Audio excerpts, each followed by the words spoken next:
Hi, and welcome to the final installment of the Wuthering Heights Read Aloud.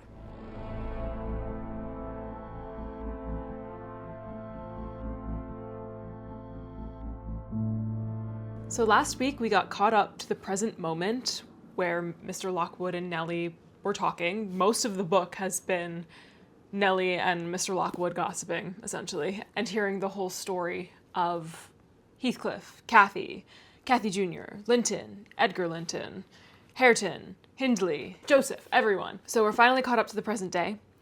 And basically the state of the union is that Cathy Jr. is living at Wuthering Heights with Hareton and Mr. Heathcliff and Joseph and Zillah. And Linton is dead, and Edgar is dead, and everyone is miserable, essentially.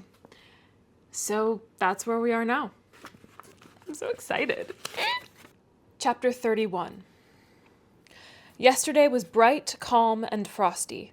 I went to the Heights as I proposed. My housekeeper entreated me to bear a little note from her to her young lady, and I did not refuse, for the worthy woman was not conscious of anything odd in her request. The front door stood open, but the jealous gate was fastened, as at my last visit. I knocked, and invoked Earnshaw from among the garden beds. He unchained it, and I entered. The fellow is as handsome a rustic as need be seen. I took particular notice of him this time, but then he does his best, apparently, to make the least of his advantages. I asked if Mr. Heathcliff were at home. He answered no, but he would be in at dinner time. It was 11 o'clock, and I announced my intention of going in and waiting for him, at which he immediately flung down his tools and accompanied me in the office of watchdog, not as a substitute for the host. We entered together. Catherine was there, making herself useful in preparing some vegetables for the approaching meal. She looked more sulky and less spirited than when I had seen her first. She hardly raised her eyes to notice me, and continued her employment with the same disregard to common forms of politeness as before, never returning my bow and good morning by the slightest acknowledgment. She does not seem so amiable, I thought, as Mrs. Dean would persuade me to believe. She's a beauty, it is true, but not an angel. Earnshaw surlily bid her remove her things to the kitchen. "Remove them yourself," she said, pushing them from her as soon as she had done, and retiring to a stool by the window, where she began to carve figures of birds and beasts out of the turnip parings in her lap. I approached her, pretending to desire a view of the garden, and, as I fancied, adroitly dropped Mrs. Dean's note onto her knee, unnoticed by Hareton, but she asked aloud, "What is that?" and chucked it off. "A letter from your old acquaintance, the housekeeper at the Grange," I answered, annoyed at her exposing my kind deed, and fearful lest it should be imagined a missive of my own. She would gladly have gathered it up at this information, but Hareton beat her. He seized and put it in his waistcoat, saying Mr. Heathcliff should look at it first. Thereat, Catherine silently turned her face from us, and very stealthily drew out her pocket handkerchief and applied it to her eyes, and her cousin, after struggling a while to keep down his softer feelings, pulled out the letter and flung it on the floor beside her, as ungraciously as he could. Catherine caught and perused it eagerly. Then she put a few questions to me concerning the inmates, rational and irrational, of her former home, and gazing towards the hills, murmured in soliloquy, "I should like to be riding Minnie down there. I should like to be climbing up there. Oh, I'm tired. I'm stalled, Hareton." And she leaned her pretty head back against the sill, with half a yawn and half a sigh, and lapsed into an aspect of abstracted sadness, neither caring nor knowing whether we remarked her. "Mrs. Heathcliff," I said, after sitting some time mute, "are you not aware that I am an acquaintance of yours? So intimate that I think it strange you won't come and speak to me. My housekeeper never wearies of talking about and praising you, and she'll be greatly disappointed if I return with no news of or from you, except that you received her letter and said nothing." She appeared to wonder at this speech, and asked, "Does Ellen like you?" "Yes, very well," I replied unhesitatingly. "You must tell her," she continued, "that I would answer her letter, but I have no materials for writing, not even a book from which I might tear a leaf." "No books!" I exclaimed. "How do you contrive to live here without them, if I may take the liberty to inquire? Though provided with a large library, I'm frequently very dull at the Grange. Take my books away, and I should be desperate." "I was always reading when I had them," said Catherine, "and Mr. Heathcliff never reads, so he took it into his head to destroy my books. I have not had a glimpse of one for weeks. Only once I searched through Joseph's store of theology to his great irritation, and once, Hareton, I came upon a secret stock in your room, some Latin and Greek, and some tales and poetry, all old friends. I brought the last here, and you gathered them as a magpie gathers silver spoons for the mere love of stealing. They are of no use to you, or else you concealed them in the bad spirit that as you cannot enjoy them, nobody else shall. Perhaps your envy counselled Mr. Heathcliff to rob me of my treasures, but I've most of them written on my brain and printed in my heart, and you cannot deprive me of those."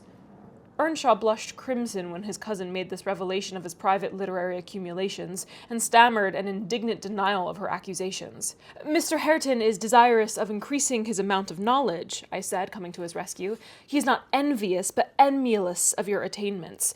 He'll be a clever scholar in a few years." "And he wants me to sink into a dunce meantime," answered Catherine. "Yes, I hear him trying to spell and read to himself, and pretty blunders he makes. I wish you would repeat Chevy Chase as you did yesterday. It was extremely funny. I heard you turning over the dictionary to seek out the hard words, and then cursing because you couldn't read their explanations." The young man evidently thought it too bad that he should be laughed at for his ignorance, and then laughed at for trying to remove it. I had a similar notion, and remembering Mrs. Dean's anecdote of his first attempt at enlightening the darkness in which he had been reared, I observed, "But, Mrs. Heathcliff, we have each had a commencement, and each stumbled and tottered on the threshold, and had our teacher scorned, instead of aiding us, we should stumble and totter yet." "Oh," she replied, "I don't wish to limit his acquirements. Still, he has no right to appropriate what is mine and make it ridiculous to me with his vile mistakes and mispronunciations.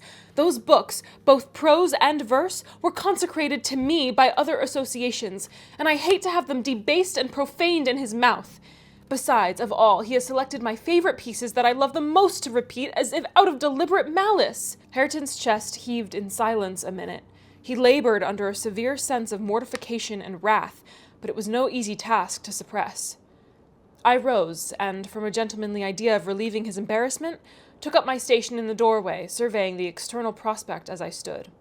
He followed my example and left the room, but presently reappeared, bearing 6 volumes in his hands, to which he threw into Catherine's lap, exclaiming, "Take them! I never want to hear or read or think of them again."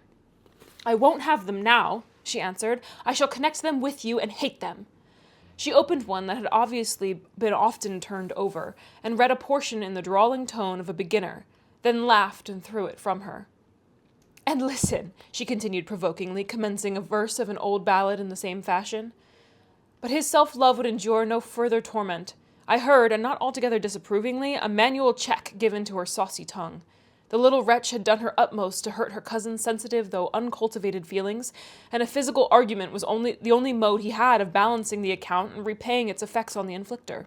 There's a very interesting little commentary here about cruelty and physical cruelty versus emotional or verbal cruelty, and which is worse, or are they ever equal in some way, or is one ever deserved in retaliation for the other? Hareton isn't as smart as Kathy, or not, I don't want to say isn't as smart, but he's not as well-educated, and he's not as cultivated, and he has not been given the same resources or privileges that she has, and so his language is violence, that's what he has. Whereas Catherine is on her high horse. She is cruel because she can be, in her words, although I'm sure she could. If she wanted to throw down, I'm sure she could try. I think we're always taught that, violence, like physical violence, is like the worst thing that you can do to somebody. While I think that that is largely still true, I think that this idea of this humiliation that she's putting him through, it does feel particularly stinging. It does feel particularly malicious, what she does to Hareton, by mocking his attempt to read and learn and better himself, because, it will prevent him from doing so in the future. I'm not sure why this specific little incident has really gotten me spiraling into these thoughts about violence and types of violence and whatever. But I do think it's so interesting because it is a very particular type of cruelty that Kathy is putting Hareton through, and he is lashing out in some baser way, but that's what he has access to. I don't know if I have a thesis for this ramble, but just very interesting. He afterwards gathered the books and hurled them on the fire. I read in his countenance what anguish it was to offer that sacrifice to spleen. I fancied that as they were consumed, he recalled the pleasure they had already imparted, and the triumph and ever-increasing pleasure he had anticipated from them. And I guessed the incitement to his secret studies also. He had been content with daily labor and rough animal enjoyments till Catherine crossed his path. Shame at her scorn and hope of her approval were his first prompters to higher pursuits, and instead of guarding him from one and winning him the other, his endeavors to raise himself had produced just the contrary result. And that is just, it's so heartbreaking, because you can see even, like, in these small little ways that Hareton has mentioned, how he talks, his looks, all these things, you see that he wants Kathy's approval. She is magnetic to him in some way, whether that's her beauty, her intelligence, the kindness that she could offer, the affection she could offer, whatever it is that is so appealing to Hareton. He wants to work to earn that, because he just, man, I'm really on Hareton's side right now. I love Kathy Jr. as a character. I think she's a really compelling character, and I feel very bad for her, and I take her side on most things. I think I take the side of the children and all of these situations, but Hareton, I feel especially soft towards, just because I think it takes so much strength when you have grown up in a neglected and abusive household, to want to dig yourself out of that in some small way and to give your life some sort of meaning or joy, and to just be constantly taunted and teased for that. It's so heartbreaking. It is so heartbreaking. Anyway, I'll shut up now. Yes, that's all the good that such a brute as you can get from them, cried Catherine, sucking her damaged lip and watching the conflagration with indignant eyes. You better hold your tongue now, he answered fiercely, and his agitation precluding further speech, he advanced hastily to the entrance, where I made way for him to pass. But ere he had crossed the door-stones, Mr. Heathcliff, coming up the causeway, encountered him, and laying hold of his shoulder, asked, "What's to do now, my lad?" Not, he said, and broke away to enjoy his grief and anger in solitude. Heathcliff gazed after him and sighed. It will be odd if I thwart myself, he muttered, unconscious that I was behind him. But when I look for his father in his face, I find her every day more. How the devil is he so like? I can hardly bear to see him. He bent his eyes to the ground and walked moodily in. There was a restless, anxious expression in his countenance I had never remarked there before, and he looked sparer in person. His daughter-in-law, on perceiving him through the window, immediately escaped to the kitchen, so that I remained alone. "I'm glad to see you out of doors again, Mr. Lockwood," he said in reply to my greeting. "From selfish motives, partly, I don't think I could readily supply your loss in this desolation. I've wondered more than once what brought you here." "An idle whim, I fear, sir," was my answer, "or else an idle whim is going to spirit me away. I shall set out for London next week, and I must give you warning that I feel no disposition to retain Thrushcross Grange beyond the 12 months I agreed to rent it. I believe I shall not live there any more." "Oh, indeed! You're tired of being banished from the world, are you?" he said. "But if you be coming to plead off paying for a place you won't occupy, your journey is useless. I never relent in exacting my due from anyone." "I'm coming to plead off nothing about it," I exclaimed, considerably irritated. "Should you wish it, I'll settle with you now." And I drew my notebook from my pocket. No, he replied coolly. "You'll leave sufficient behind to cover your debts. If you fail to return, I'm not in such a hurry. Sit down and take your dinner with us. A guest that is safe from repeating his visit can generally be made welcome. Catherine, bring the things in. Where are you?" Catherine reappeared, bearing a tray of knives and forks. "You may get your dinner with Joseph," muttered Heathcliff aside, "and remain in the kitchen till he is gone." She obeyed his directions very punctually. Perhaps she had no temptation to transgress. Living among clowns and misanthropists, she probably cannot appreciate a better class of people when she meets them. With Mr. Heathcliff, grim and saturnine, on one hand, and Hareton absolutely dumb on the other, I made a somewhat cheerless meal, and bid adieu early.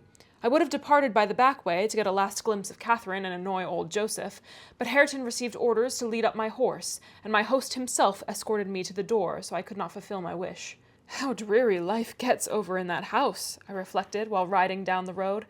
What a realization of something more romantic than a fairy tale it would have been for Mrs. Linton Heathcliff had she and I struck up an attachment, as her good nurse desired, and migrated together into the stirring atmosphere of the town. And that's the end of chapter 31. Chapter 32. 1802. This September I was invited to devastate the moors of a friend in the north, and on my journey to his abode I unexpectedly came within 15 miles of Gimmerton. The hostler at a roadside public-house was holding a pail of water to refresh my horses, when a cart of very green oats, newly reaped, passed by, and he remarked, "Yon's for Gimmerton, na? There Alice, there Alice 3 week after other folk with their harvest. Gimmerton, I repeated. My residence in that locality has already grown dim and dreamy. Ah, I know. How far is it from this? Happen 14 mile o'er the hills on a rough road, he answered. A sudden impulse seized me to visit Thrushcross Grange. It was scarcely noon, and I conceived that I might as well pass the night under my own roof as in an inn. Besides, I could spare a day easily to arrange matters with my landlord and thus save myself the trouble of invading the neighborhood again. Okay, so it's been a little bit of time. Probably, the summer has passed, it's September, because I think, it was like spring, I think, when Nellie finished her tale? Oh gosh, I think. And then so it's September, so it's been a couple months. Having rested a while, I directed my servant to inquire the way to the village, and with great fatigue to our beasts, we managed the distance in some 3 hours. I left him there, and proceeded down the valley alone. The grey church looked greyer, and the lonely churchyard lonelier. I distinguished a moor sheep cropping the short turf on the graves. It was sweet, warm weather, too warm for travelling, but the heat did not hinder me from enjoying the delightful scenery above and below. Had I seen it nearer August, I'm sure it would have tempted me to waste a month among its solitudes. In winter, nothing more dreary. In summer, nothing more divine than those glens shut in by hills and those bluff, bold swells of heath. I reached the Grange before sunset and knocked for admittance, but the family had retreated into the back premises. I judged by one thin blue wreath curling from the kitchen chimney that they did not hear. I rode into the court. Under the porch, a girl of 9 or 10 sat knitting, and an old woman reclined on the house steps, smoking a meditative pipe. "Is Mrs. Dean within?" I demanded of the dame. "Mistress Dean? Nay," she answered. Shoo doesn't bide here. Shoo's up at the Heights." "Are you the housekeeper, then?" I continued. Oz keep the house," she replied. "Well, I'm Mr. Lockwood, the master. Are there any rooms to lodge me in, I wonder? I wish to stay here all night." "To master!" she cried in astonishment. "Whoever knew ya were coming? Ya said ha send word. They's nowt norther dry, nor mensful abat the place. Now there isn't."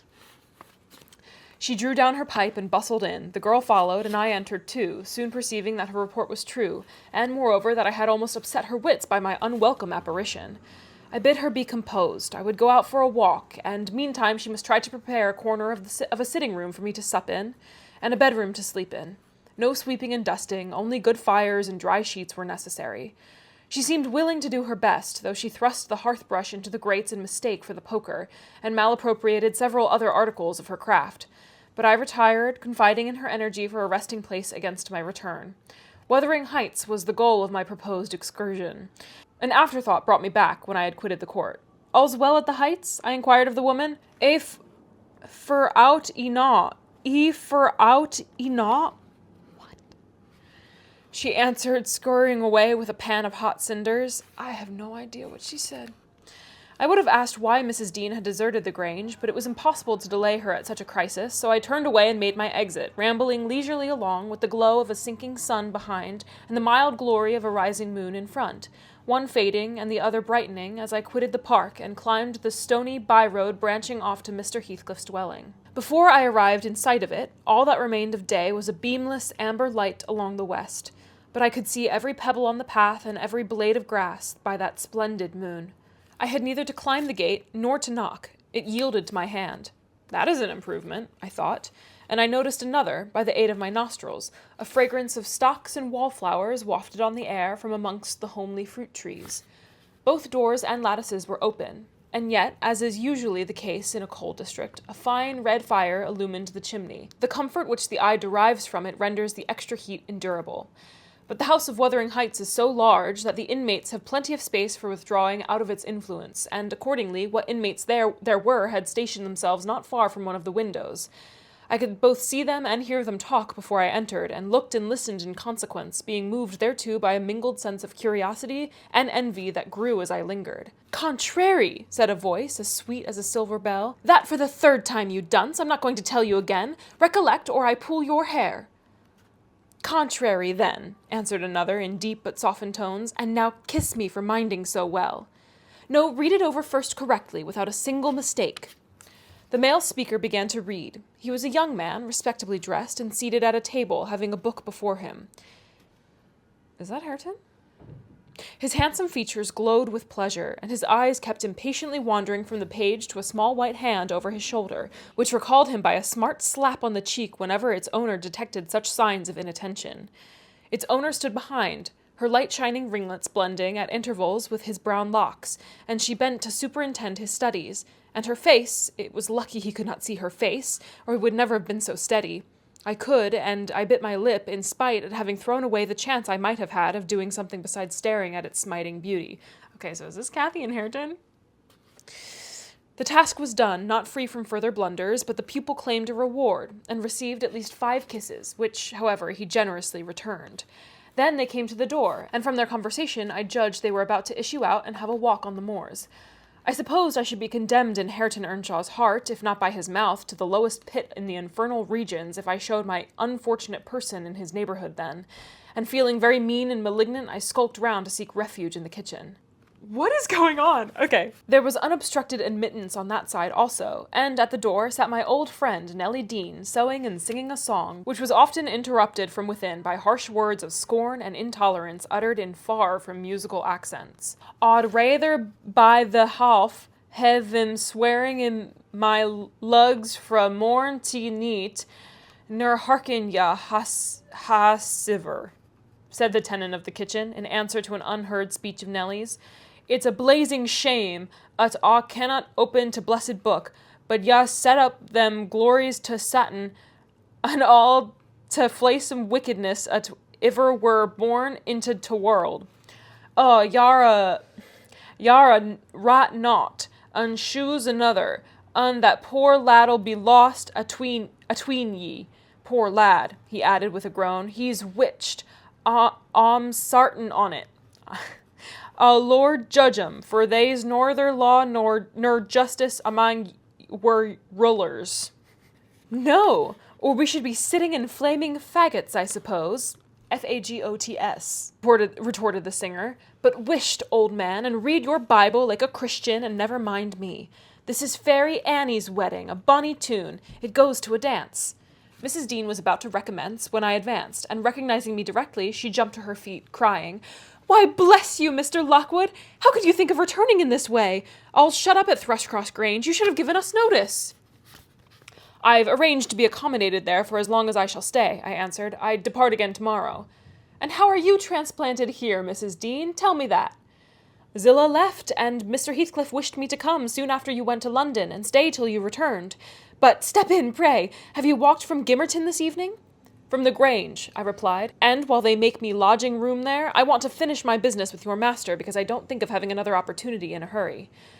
"What business, sir?" said Nellie, conducting me into the house. "He's gone out at present, and won't return soon." "About the rent," I answered. "Oh, then it is with Mrs. Heathcliff you must settle," she observed, "or rather with me. She has not learnt to manage her affairs yet, and I act for her. There's nobody else." I looked surprised. "Ah, you have not heard of Heathcliff's death, I see," she continued. "Heathcliff dead!" I exclaimed, astonished. "How long ago?" "3 months since. But sit down and let me take your hat, and I'll tell you all about it. Stop, you have had nothing to eat, have you?" "I want nothing. I have ordered supper at home. You sit down too. I never dreamt of his dying. Let me hear how it came to pass. You say you don't expect them back for some time, the young people?" "No, I have to scold them every evening for their late rambles, but they don't care for me. At least have a drink of our old ale. It will do you good. You seem weary." She hastened to fetch it before I could refuse, and I heard Joseph asking whether it warn't a crying scandal that she should have fellies at her time of life, and then to get them jocks out of de master cellar. He fair shamed to bide still and see it. We had no Joseph speech for so long that now we're getting some more Joseph speech, and I'm like, She did not stay to retaliate, but re-entered in a minute, bearing a reaming silver pint whose contents I lauded with becoming earnestness, and afterwards she furnished me with the sequel of Heathcliff's history. He had a queer end, as she expressed it. "I was summoned to Wuthering Heights within a fortnight of your leaving us," she said, "and I obeyed joyfully for Catherine's sake. My first interview with her grieved and shocked me. She had altered so much since our separation. Mr. Heathcliff did not explain his reasons for taking a new mind about my coming here. He only told me he wanted me, and he was tired of seeing Catherine. I must make the little parlour my sitting-room and keep her with me. It was enough if he were obliged to see her once or twice a day." She seemed pleased at this arrangement, and by degrees I smuggled over a great number of books and other articles that had formed her amusement at the Grange, and flattered myself we should get on in tolerable comfort. The delusion did not last long. Catherine, contented at first, in a brief space grew irritable and restless. For one thing, she was forbidden to move out of the garden, and it fretted her sadly to be confined to its narrow bounds as spring drew on.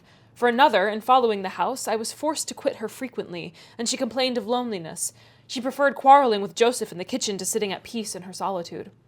I did not mind their skirmishes, but Hareton was often obliged to seek the kitchen also when the master wanted to have the house to himself. And though in the beginning she either left it at his approach or quietly joined in my occupations, and shunned remarking or addressing him, and though he was always sullen and silent as possible, after a while she changed her behavior and became incapable of letting him alone, talking at him, commenting on his stupidity and idleness, expressing her wonder how he could endure the life he lived, how he could sit a whole evening staring into the fire and dozing. "He's just like a dog, is he not, Ellen?" she once observed, "or a cart horse? He does his work, eats his food, and sleeps eternally. What a blank, dreary mind he must have. Do you ever dream, Hareton? And if you do, what is it about? But you can't speak to me." Then she looked at him, but he would neither open his mouth nor look again. "He's perhaps dreaming now," she continued. "He's twitched his shoulder as Juno twitches hers. Ask him, Ellen." "Mr. Hareton will ask the master to send you upstairs if you don't behave," I said.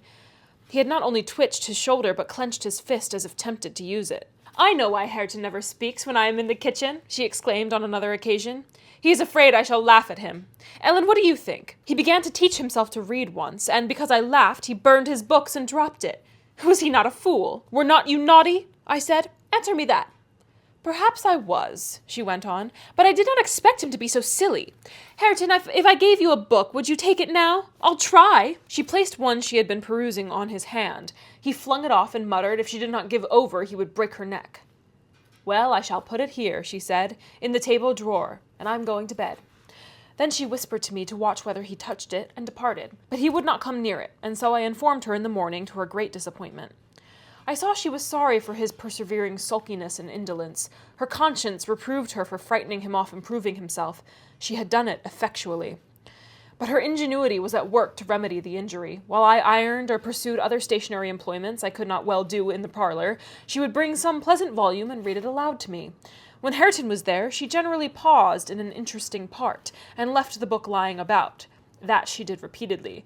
But he was as obstinate as a mule, and instead of snatching at her bait, in wet weather he took to smoking with Joseph, and they sat like automatons, one on each side of the fire, the elder happily too deaf to understand her wicked nonsense, as he would have called it, the younger doing his best to seem to disregard it. On fine evenings the latter followed his shooting expeditions, and Catherine yawned and sighed and teased me to talk to her, and ran off into the court or garden the moment I began, and, as a last resource, cried and said she was tired of living. Her life was useless. Mr. Heathcliff, who grew more and more disinclined to society, had almost banished Earnshaw out of his apartment.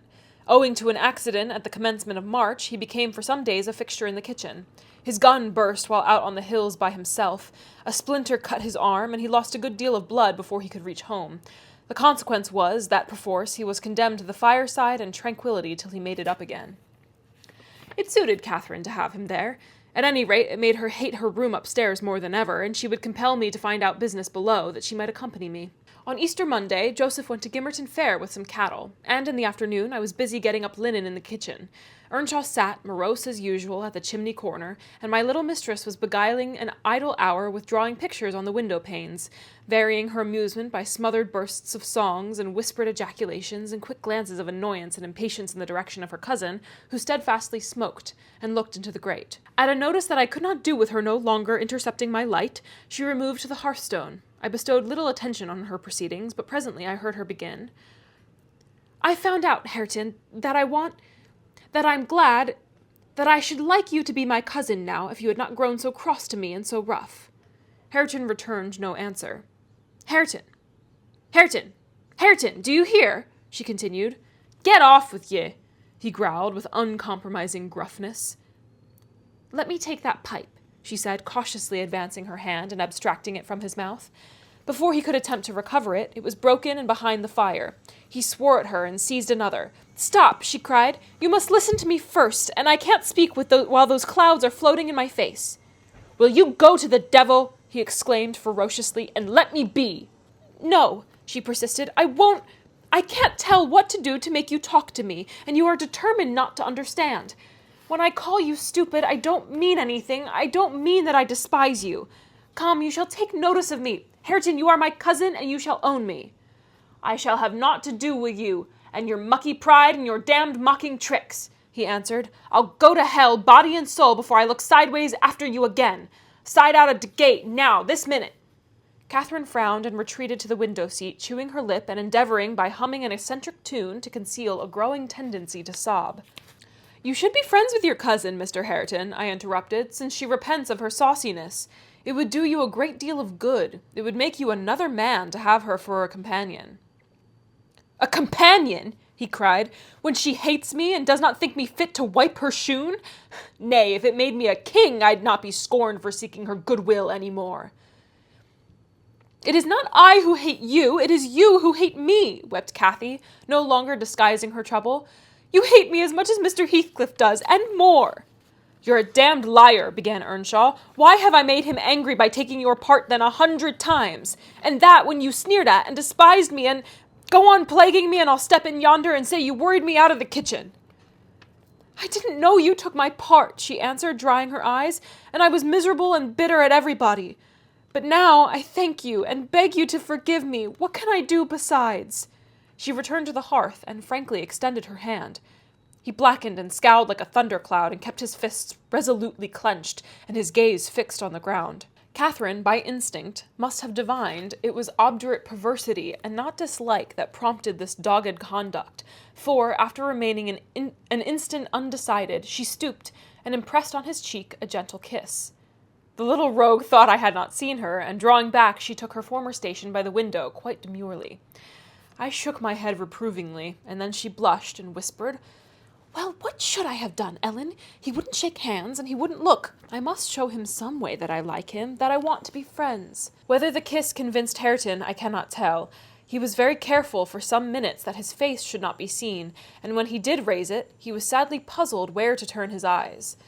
Catherine employed herself in wrapping a handsome book neatly in white paper, and having tied it with a bit of riband and addressed it to Mr. Hareton Earnshaw, she desired me to be her ambassadress, and convey the present to its destined recipient.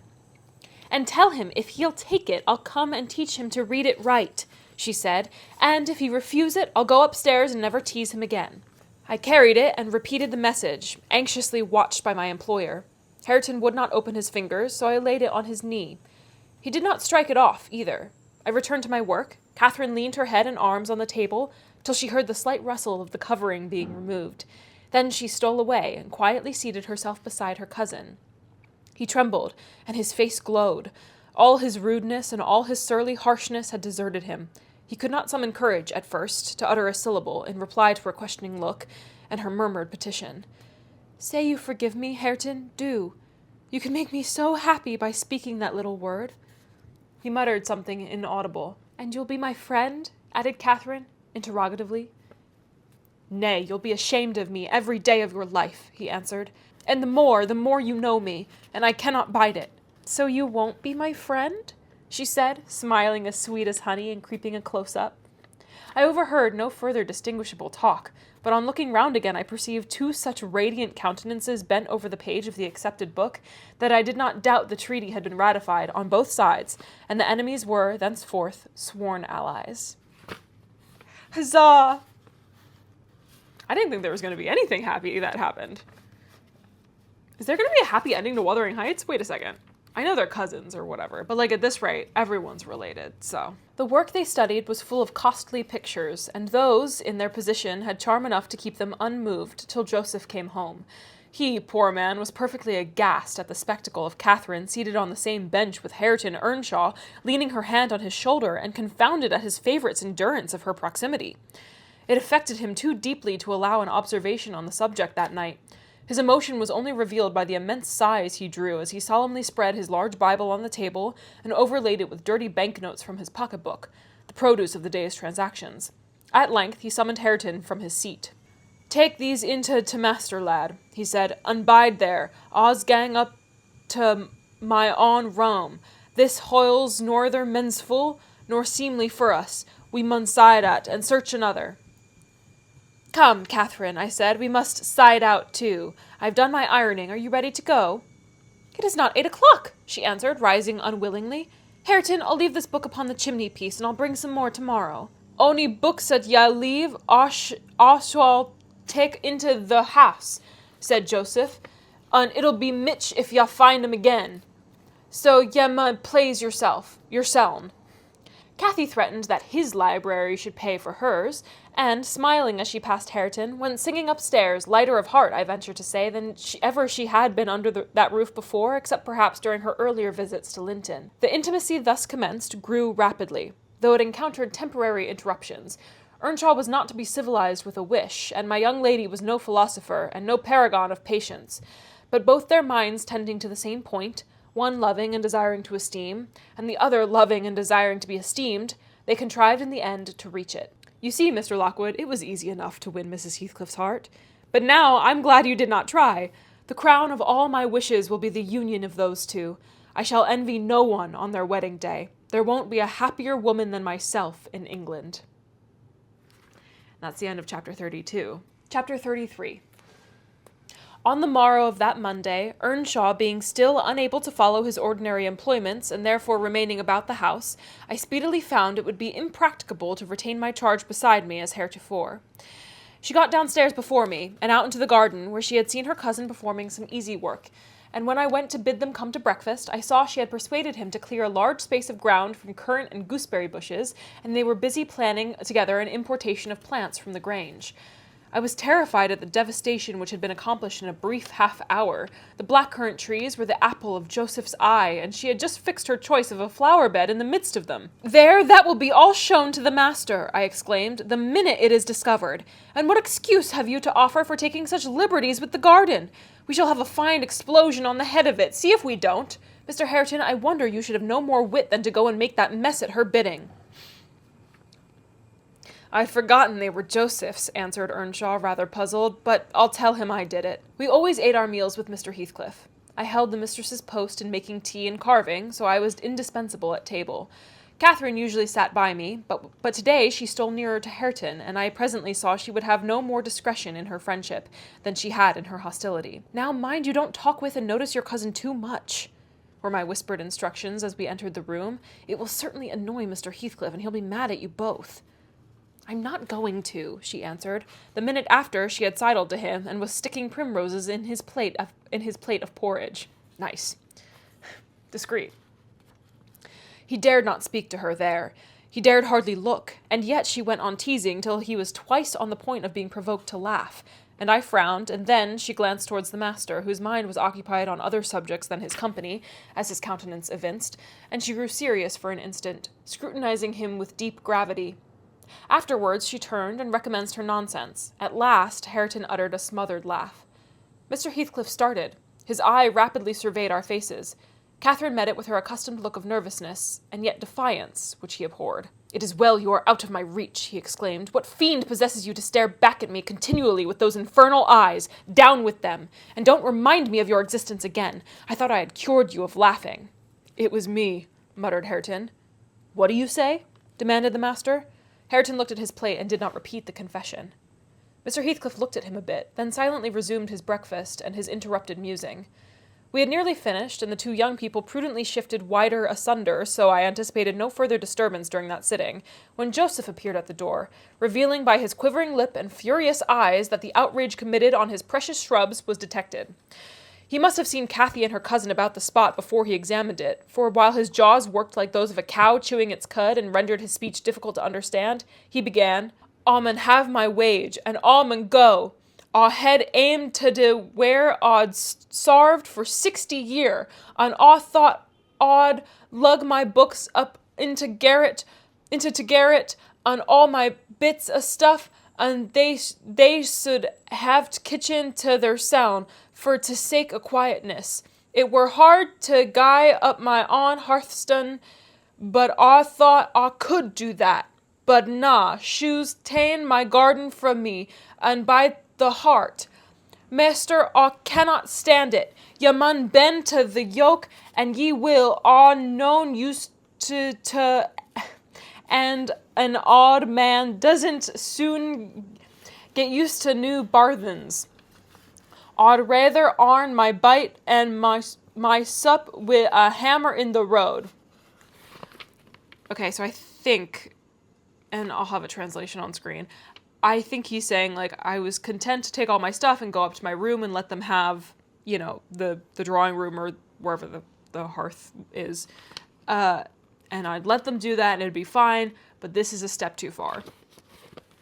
Heathcliff, please do something. I think that's what Joseph is saying here. Now, idiot, interrupted Heathcliff. Cut it short. What's your grievance? I'll interfere in no quarrels between you and Nellie. She may thrust you into the coal hole for anything I care. That's a fun phrase, the coal hole. It's non Nellie, answered Joseph. A sudden shift for Nellie. Nasty ill nout as shoo is, thank God, shoo cannot stale to sowl a nobody. Shoo were niver so handsome, but wet a body mud look at her bat winking. It's yon flaysome graceless queen, ut's witched our lad, wi' her bold een on her forward ways, till, nay, it fain burst my heart. He's forgotten all he'd done for him, unmade on him, ungone, unriven up a whole row o' t' grandest currant trees i' the garden. And here he lamented outright, unmanned by a sense of his bitter injuries and Earnshaw's ingratitude and dangerous condition. Is the fool drunk? Asked Mr. Heathcliff. Hareton, is it you he's finding fault with? I've pulled up 2 or 3 bushes, replied the young man, but I'm going to set 'em again. And why have you pulled them up? Said the master. Catherine wisely put in her tongue. We wanted to plant some flowers there, she cried. I'm the only person to blame, for I wished him to do it. And who the devil gave you leave to touch a stick about the place? Demanded her father-in-law, much surprised. And who ordered you to obey her? He added, turning to Hareton. The latter was speechless. His cousin replied, You shouldn't grudge a few yards of earth for me to ornament when you have taken all my land. Your land, insolent slut. You never had any, said Heathcliff. And my money, she continued, returning his angry glare, and meantime biting a piece of crust, the remnant of her breakfast. Silence, he exclaimed.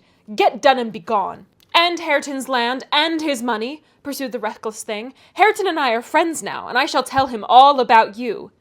The master seemed confounded a moment. He grew pale and rose up, eyeing her all the while with an expression of mortal hate. If you strike me, Hareton will strike you, she said, so you may as well sit down. If Hareton does not turn you out of the room, I'll strike him to hell, thundered Heathcliff. Damnable witch! Dare you pretend to rouse him against me? Off with her, do you hear? Fling her into the kitchen. I'll kill her, Ellen Dean, if you let her come into my sight again. Hareton tried, under his breath, to persuade her to go. Drag her away, he cried savagely. Are you staying to talk? And he approached to execute his own command. He'll not obey you, wicked man, any more, said Catherine, and he'll soon detest you as much as I do. Wisht, muttered the young man reproachfully. I will not hear you speak so to him. Have done. But you won't let him strike me, she cried. Come then, he whispered earnestly. It was too late. Heathcliff had caught hold of her. Now you go, he said to Earnshaw. Accursed witch! This time she has provoked me when I could not bear it, and I'll make her repent it forever. He had his hand in her hair. Hareton attempted to release the locks, entreating him not to hurt her that once. His black eyes flashed. He seemed ready to tear Catherine in pieces, and I was just worked up to risk coming to the rescue when, of a sudden, his fingers relaxed. He shifted his grasp from her head to her arm, and gazed intently in her face. Then he drew his hand over his eyes, stood a moment to collect himself apparently, and turned anew to Catherine, said with assumed calmness, You must learn to avoid putting me in a passion, or I shall really murder you some time. Go with Mrs. Dean and keep with her, and confine your insolence to her ears. As to Hareton Earnshaw, if I see him listen to you, I'll send him seeking his bread where he can get it. Your love will make him an outcast and a beggar. Nellie, take her and leave me, all of you, leave me! I led my young lady out. She was too glad of her escape to resist. The other followed, and Mr. Heathcliff had the room to himself till dinner. I had counselled Catherine to get hers upstairs, but as soon as he perceived her vacant seat, he sent me to call her. He spoke to none of us, ate very little, and went out directly afterwards, intimating that he should not return before evening. The two new friends established themselves in the house during his absence when I heard Hareton sternly check his cousin on her offering a revelation of her father-in-law's conduct to his father. He said he wouldn't suffer a word to be uttered to him in his disparagement. If he were the devil, it didn't signify. He would stand by him, and he'd rather she would abuse himself as she used to than begin on Mr. Heathcliff.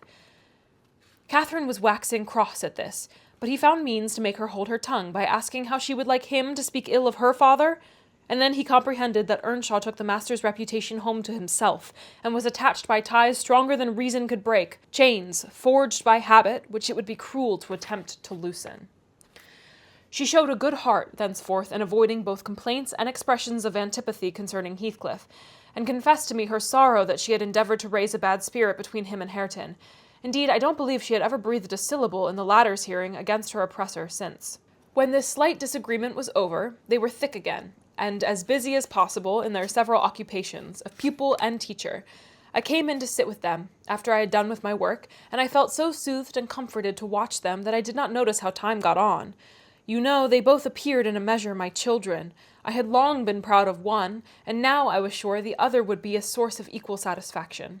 His honest, warm, and intelligent nature shook off rapidly the clouds of ignorance and degradation in which it had been bred, and Catherine's sincere commendations acted as a spur to his industry. His brightening mind brightened his features, and added spirit and nobility to their aspect. I could hardly fancy it the same individual I had beheld on the day I discovered my little lady at Wuthering Heights after her expedition to the crags. While I admired, and they laboured, dusk grew on, and with it returned my master.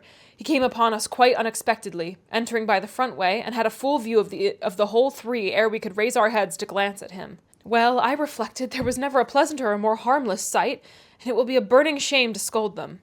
The red firelight glowed on their two bonny heads and revealed their faces animated with the eager interest of children, for though he was 23 and she 18, each had so much of novelty to feel and learn that neither experienced nor evinced the sentiments of sober, disenchanted maturity. They lifted their eyes together to encounter Mr. Heathcliff. Perhaps you have never remarked that their eyes are precisely similar, and they are those of Catherine Earnshaw. The present Catherine has no other likeness to her, except a breadth of forehead, and a certain arch of the nostril that makes her appear rather haughty, whether she will or not. With Hareton the resemblance is carried farther. It is singular at all times. Then it was particularly striking, because his senses were alert, and his mental faculties wakened to unwonted activity. I suppose this resemblance disarmed Mr. Heathcliff. He walked to the hearth in evident agitation, but it quickly subsided, as he looked at the young man, or I should say, altered its character, for it was there yet. He took the book from his hand and glanced at the open page, then returned it without any observation, merely signing Catherine away. Her companion lingered very little behind her, and I was about to depart also, but he bid me sit still. "It is a poor conclusion, is it not?" he observed, having brooded a while on the scene he had just witnessed. "An absurd termination to my violent exertions. I get levers and mattocks to demolish the two houses and train myself to be capable of working like Hercules, and when everything is ready and in my power, I find the will to lift a slate off either roof has vanished. My old enemies have not beaten me. Now would be the precise time to revenge myself on their representatives. I could do it, and none could hinder me. But where is the use? I don't care for striking. I can't take the trouble to raise my hand. That sounds as if I have been laboring the whole time, only to exhibit a fine trait of magnanimity. It is far from being the case. I have lost the faculty of enjoying their destruction, and I am too idle to destroy for nothing. Nellie, there is a strange change approaching. I'm in its shadow at present. I take so little interest in my daily life that I hardly remember to eat and drink. Those two who have left the room are the only objects which retain a distinct material appearance to me, and that appearance causes me pain amounting to agony. About her I won't speak, and I don't desire to think. But I earnestly wish she were invisible. Her presence invokes only maddening sensations. He moves me differently, and yet if I could do it without seeming insane, I'd never see him again.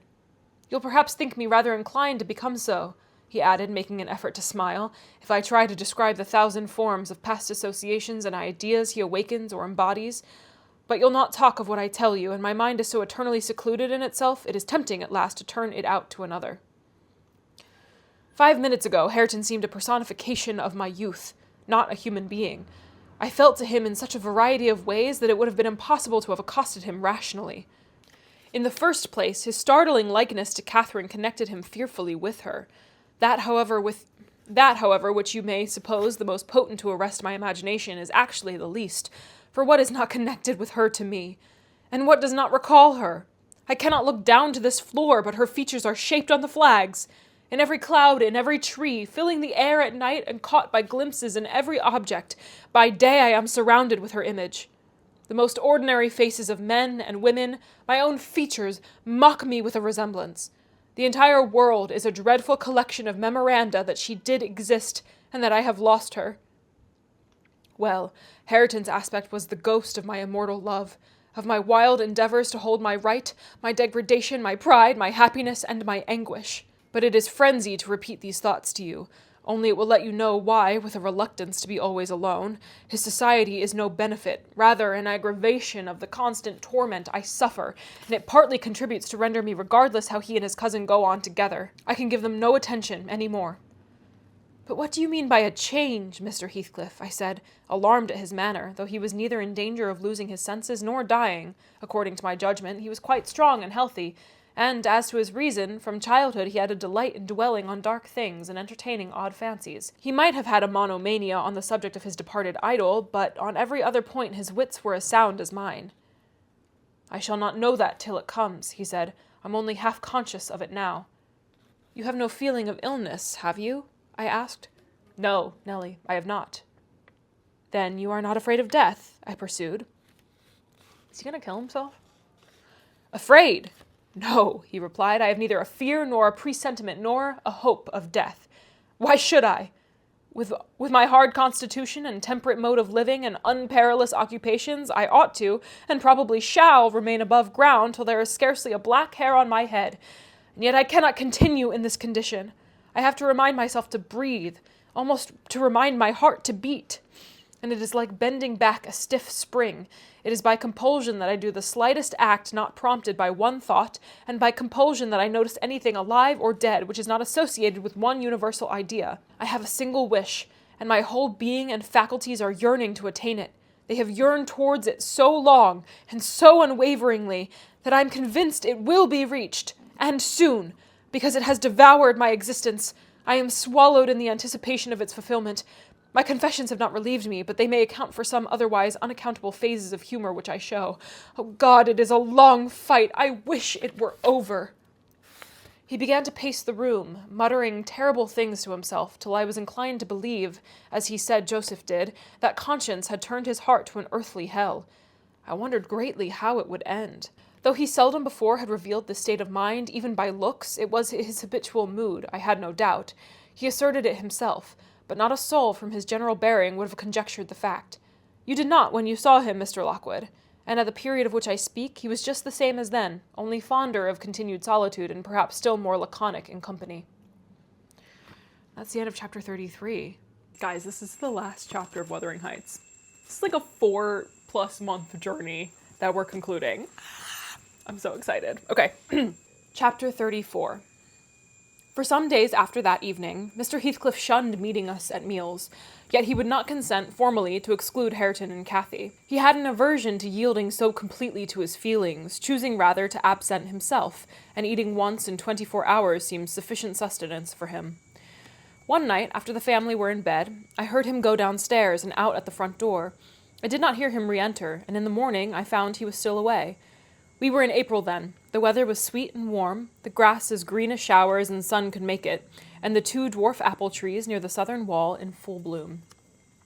After breakfast, Catherine insisted on my bringing a chair and sitting with my work under the fir trees at the end of the house, and she beguiled Hareton, who had perfectly recovered from his accident, to dig and arrange her little garden, which was shifted to that corner by the influence of Joseph's complaints. I was comfortably revelling in the spring fragrance around, and the beautiful soft blue overhead, when my young lady, who had run down near the gate to procure some primrose roots for a border, returned only half laden, and informed us that Mr. Heathcliff was coming in. "And he spoke to me," she added with a perplexed countenance. "What did he say?" asked Hareton. "He told me to be gone as fast as I could," she answered, "but he looked so different from his usual look that I stopped a moment to stare at him." "How?" he inquired. "Why, almost bright and cheerful. No, almost nothing Very much excited and wild and glad, she replied. Night walking amuses him, then, I remarked, affecting a careless manner, in reality as surprised as she was. And, anxious to ascertain the truth of her statement, for to see the master looking glad would not be an everyday spectacle, I framed an excuse to go in. Heathcliff stood at the open door. He was pale, and he trembled, yet certainly he had a strange, joyful glitter in his eyes that altered the aspect of his whole face. Will you have some breakfast? I said. You must be hungry, rambling about all night. I wanted to discover where he had been, but I did not like to ask directly. No, I'm not hungry, he answered, averting his head and speaking rather contemptuously, as if he guessed I was trying to divine the occasion of his good humor. I felt perplexed. I didn't know whether it were not a proper opportunity to offer a bit of admonition. I don't think it right to wander out of doors, I observed, instead of being in bed. It is not wise, at any rate, this moist season. I dare say you'll catch a bad cold or a fever. You have something the matter with you now. Nothing but what I can bear, he replied, and with the greatest pleasure, provided you'll leave me alone, get in and don't annoy me. I obeyed, and, in passing, I noticed he breathed as fast as a cat. Yes, I reflected to myself, we shall have a fit of illness. I cannot conceive what he has been doing. I think a lot of the signs that you are told to watch out for of when someone is going to kill themselves are present here. Because, he described in the last chapter feeling like no interest in anything at all, feeling so strange, clearly being very depressed, and then all of a sudden he's elated. Usually that happens right before someone's gonna go. Okay, anyway, we'll see. That noon, he sat down to dinner with us and received a heaped-up plate from my hands as if he intended to make amends for previous fasting. I've neither cold nor fever, Nellie, he remarked in allusion to my morning's speech, and I'm ready to do justice to the food you give me. He took his knife and fork and was going to commence eating when the inclination appeared to become suddenly extinct. He laid them on the table, looked eagerly towards the window, then rose and went out. We saw him walking to and fro in the garden while we concluded our meal, and Earnshaw said he'd go and ask why he would not dine. He thought we had grieved him some way. Well, is he coming? Cried Catherine when her cousin returned. Nay, he answered, but he's not angry. He seemed rare and pleased indeed. Only I made him impatient by speaking to him twice, and then he bid me be off to you. He wondered how I could want the company of anybody else. I set his plate to keep warm on the fender, and after an hour or two he re-entered, and when the room was clear, in no degree calmer, the same it was unnatural, appearance of joy under his black brows, the same bloodless hue, and his teeth visible, now and then, in a kind of smile, his frame shivering, not as one shivers with chill or weakness, but as a tight-stretched cord vibrates, a strong thrilling rather than trembling. I will ask what is the matter, I thought, or who should, and I exclaimed, Have you heard any good news, Mr. Heathcliff? You look uncommonly animated. Where should good news come from to me? He said. I'm animated with hunger, and seemingly I must not eat. Your dinner is here, I returned. Why won't you get it? I don't want it now, he muttered hastily. I'll wait till supper. And Nellie, once for all, let me beg you to warn Hareton and the other away from me. I wish to be troubled by nobody. I wish to have this place to myself. Is there some new reason for this banishment? I inquired. Tell me why you are so queer, Mr. Heathcliff. Where were you last night? I'm not putting the question through idle curiosity, but... You are putting the question through very idle curiosity, he interrupted with a laugh. Yet I'll answer it. Last night I was on the threshold of hell. Today I am within sight of my heaven. I have my eyes on it, hardly 3 feet to sever me. And now you'd better go. You'll neither see nor hear anything to frighten you if you refrain from prying.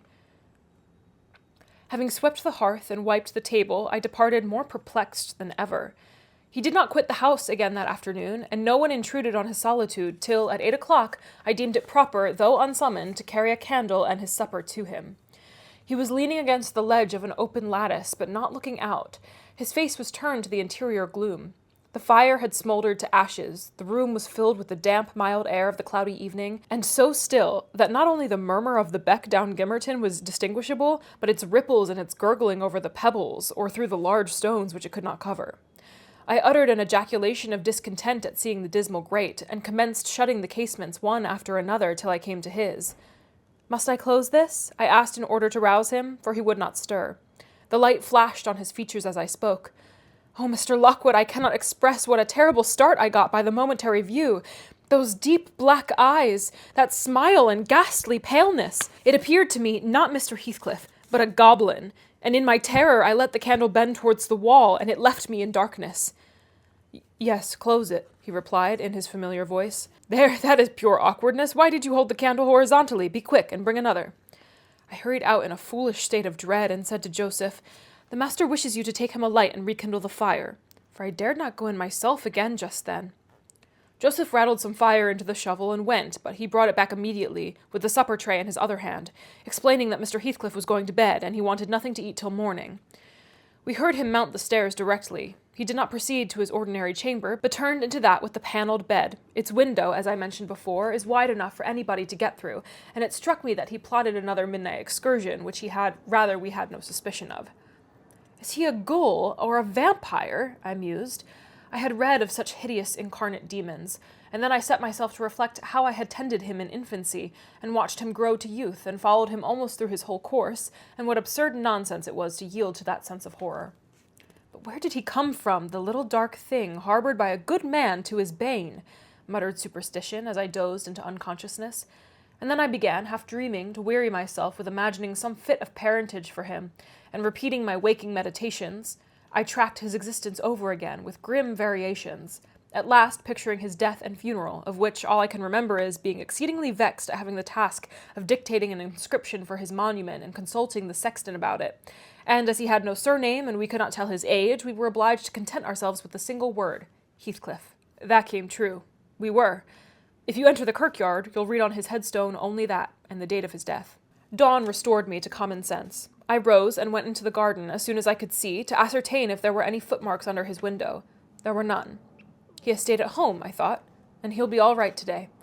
I prepared breakfast for the household, as was my usual custom, but told Hareton and Catherine to get theirs ere the master came down, for he lay late. They preferred taking it out of doors, under the trees, and I set a little table to accommodate them. On my re-entrance, I found Mr. Heathcliff below. He and Joseph were conversing about some farming business. He gave clear, minute directions concerning the matter discussed, but he spoke rapidly, and turned his head continually aside, and had the same excited expression, even more exaggerated. When Joseph quitted the room, he took his seat in the place he generally chose, and I put a basin of coffee before him. He drew it nearer, then rested his arms on the table, and looked at the opposite wall, as I supposed, surveying one particular portion up and down, with glittering, restless eyes, and with such eager interest that he stopped breathing during half a minute together. "Come now," I exclaimed, pushing some bread against his hand. "Eat and drink that while it is hot. It has been waiting near an hour." He didn't notice me, and yet he smiled. I'd rather have seen him gnash his teeth than smile so. "Mr. Heathcliff, master!" I cried. "Don't, for God's sake, stare as if you saw an unearthly vision." "Don't, for God's sake, shout so loud," he replied. "Turn round and tell me, are we by ourselves?" "Of course," was my answer. "Of course we are." Still, I involuntarily obeyed him, as if I were not quite sure. With a sweep of his hand, he cleared a vacant space in front among the breakfast things, and leaned forward to gaze more at his ease. Now I perceived he was not looking at the wall, for when I regarded him alone, it seemed exactly that he gazed at something within 2 yards' distance. And whatever it was, it communicated, apparently, both pleasure and pain in exquisite extremes. At least the anguished yet raptured expression of his countenance suggested that idea. The fancied object was not fixed, either. His eyes pursued it with unwearied vigilance, and even in speaking to me, were never weaned away. Okay, so Kathy's ghost. I vainly reminded him of his protracted abstinence from food. If he stirred to touch anything in compliance with my entreaties, if he stretched his hand out to get a piece of bread, his fingers clenched before they reached it, and remained on the table, forgetful of their aim. I sat, a model of patience, trying to attract his absorbed attention from its engrossing speculation, till he grew irritable, and got up, asking why I would not allow him to have his own time in taking his meals, and saying that, on the next occasion, I needn't wait, I might set the things down and go. Having uttered these words, he left the house, slowly sauntering down the garden path, and disappeared through the gate. The hours crept anxiously by. Another evening came. I did not retire to rest till late, and when I did, I could not sleep. He returned after midnight, and, instead of going to bed, shut himself into the room beneath. I listened and tossed about, and finally dressed and descended. It was too irksome to lie up there, harassing my brain with 100 idle misgivings. I distinguished Mr. Heathcliff's step, restlessly measuring the floor, and he frequently broke the silence by a deep inspiration, resembling a groan.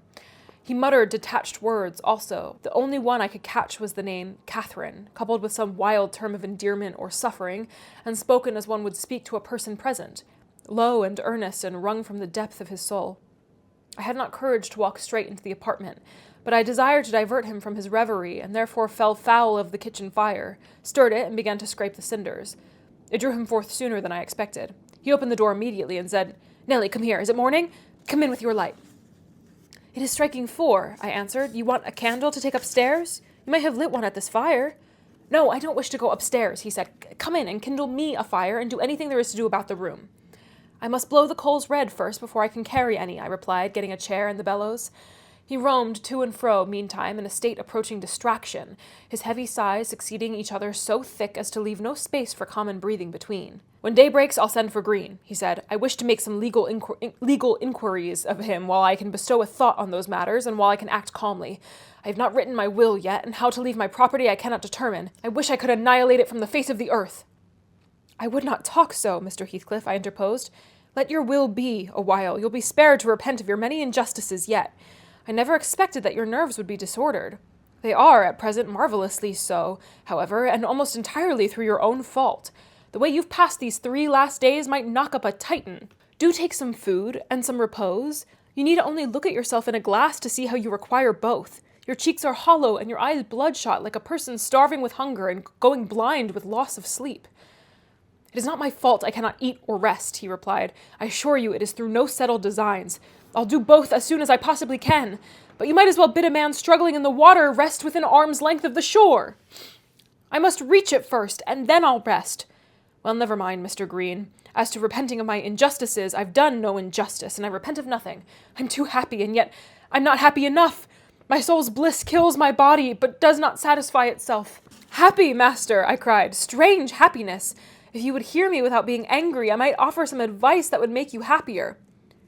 "What is that?" he asked. "Give it." "You are aware, Mr. Heathcliff," I said, "that from the time you were 13 years old, you have lived a selfish, unchristian life, and probably hardly had a Bible in your hands during all that period. You must have forgotten the contents of the book, and you may not have space to search it now. Could it be hurtful to send for someone, some minister of any denomination, it does not matter which, to explain it and show you how very far you have erred from its precepts, and how unfit you will be for its heaven unless a change takes place before you die?" "I'm rather obliged than angry, Nellie," he said, "for you remind me of the manner that I desire to be buried in. It is to be carried to the churchyard in the evening. You and Hareton may, if you please, accompany me, and mind particularly to notice that the sexton obeys my directions concerning the 2 coffins. No minister need come, nor need anything be said over me. I tell you I have nearly attained my heaven, and that of others is altogether unvalued and uncoveted by me." "And supposing you persevered in your obstinate fast and died by that means, and they refused to bury you in the precincts of the kirk," I said, shocked at his godless indifference, "how would you like it?" "They won't do that," he replied. "If they did, you must have me removed secretly, and if you neglect it, you shall prove, practically, that the dead are not annihilated." As soon as he heard the other members of the family stirring, he retired to his den, and I breathed freer. But in the afternoon, while Joseph and Hareton were at their work, he came into the kitchen again, and with a wild look bid me come and sit in the house. He wanted somebody with him. I declined, telling him plainly that his strange talk and manner frightened me, and I had neither the nerve nor the will to be his companion alone. "I believe you think me a fiend," he said with his dismal laugh, "something too horrible to live under a decent roof." Then, turning to Catherine, who was there, and who drew behind me at his approach, he added, half sneeringly, "Will you come, Chuck? I'll not hurt you. No, to you I've made myself worse than the devil. Well, there is one who won't shrink from my company. By God, she's relentless. Oh, damn it, it's unutterably too much for flesh and blood to bear, even mine." He solicited the society of no one more. At dusk he went into his chamber. Through the whole night and far into the morning we heard him groaning and murmuring to himself. Hareton was anxious to enter, but I bid him fetch Mr. Kenneth, and he should go in and see him. When he came, and I requested admittance and tried to open the door, I found it locked, and Heathcliff bid us be damned. He was better, and would be left alone, so the doctor went away. The following evening was very wet. Indeed, it poured down till day dawn, and, as I took my morning walk round the house, I observed the master's window swinging open, and the rain driving straight in. He cannot be in bed, I thought. Those showers would drench him through. He must either be up or out. But I'll make no more ado. I'll go boldly and look. Having succeeded in obtaining entrance with another key, I ran to unclose the panels, for the chamber was vacant. Quickly pushing them aside, I peeped in. Mr. Heathcliff was there, laid on his back. His eyes met mine so keen and fierce I started, and then he seemed to smile. I could not think him dead. But his face and throat were washed with rain, the bedclothes dripped, and he was perfectly still. The lattice, flapping to and fro, had grazed one hand that rested on the sill. No blood trickled from the broken skin, and when I put my fingers to it, I could doubt no more. He was dead and stark. I hasped the window. I combed his black long hair from his forehead. I tried to close his eyes, to extinguish, if possible, that frightful lifelike gaze of exultation before anyone else beheld it. They would not shut. They seemed to sneer at my attempts, and his parted lips and sharp white teeth sneered too. Taken with another fit of cowardice, I cried for Joseph. Joseph shuffled up and made a noise, but resolutely refused to meddle with him. "The divil's harried off his soul," he cried, "and he ma hev his carcass into bargain for out a care. Ich, what a wicked un he looks grinning at death." And the old sinner grinned in mockery. I think that's funny that Nellie calls Joseph an old sinner. I thought he intended to cut a caper round the bed, but suddenly composing himself, he fell on his knees and raised his hands, and returned thanks that the lawful master and the ancient stock were restored to their rights. I felt stunned by the awful event, and my memory unavoidably recurred to former times with a sort of oppressive sadness.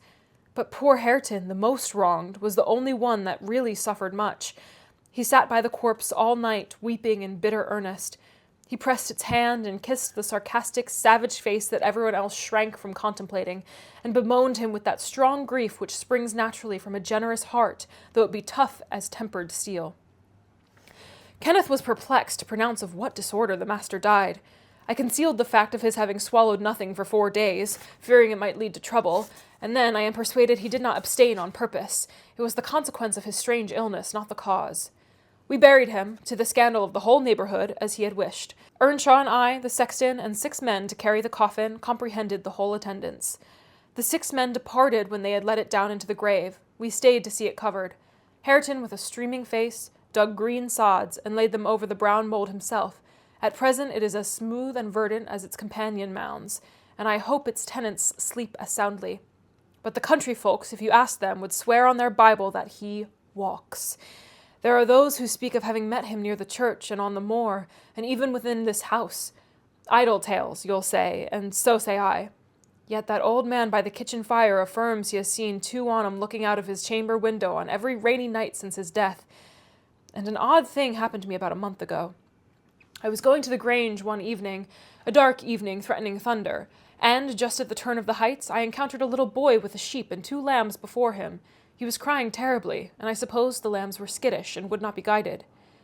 "What is the matter, my little man?" I asked.